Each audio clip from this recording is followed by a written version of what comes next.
చూసినటువంటి డైరెక్షన్ తోటే ఖచ్చితంగా చేస్తారనే దాంట్లో ఎలాంటి సందేహం అని చెప్పేసి ఈరోజు మొత్తం కూడా అర్థమవుతా ఉంది.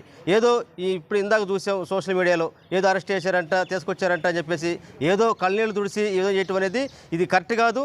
ఇలాంటి వాళ్ళ మీద అయితే ఇతనే కాదు, ఇలాంటి సంఘటనలు పునరావృతం కాకుండా ఇదే విధంగా రకరకాల వేదిక మీద నుంచి రకరకాల యూట్యూబ్ ఛానల్లో నుంచి ఈ విధంగా ట్రోల్ చేసే వాళ్ళ మీద మీరు యాక్షన్ తీసుకొని చెప్పి డిమాండ్ చేస్తున్నాం. అంటే ఇక్కడ మనోభావాలు మీ దెబ్బతిన్నప్పుడు మాత్రమే అవి మనోభావాలు అయితే ఎదుటి మనోభావాలు కాదా అని చెప్పేసి అడుగుతా ఉన్నాం.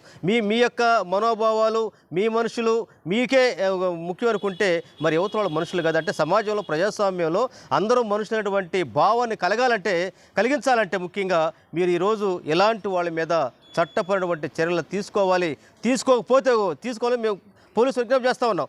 లేదంటే ఇదే విధంగా కొనసాగే పని అయితే సమాజం ఊరుకోదు. ఎందుకంటే పిల్లిని కూడా ఇంట్లో పెట్టి కొడతా ఉంటే ఎవరికి పుల్లాగోయిద్ది. అదేవిధంగా ఎవరైతే ఈ సందర్భంగా మేము ఒక హెచ్చరిక చేయదలుచుకున్నాం, మీరు ఈ విధంగా ట్రోల్ చేస్తే మాత్రం ఒక చట్టం నుంచి మీరు తప్పించుకున్నా మాత్రం మేము మాత్రం సమాజంలో ప్రజలు మాత్రం వదలరని చెప్పి సందర్భంగా తెలియజేస్తున్నాం.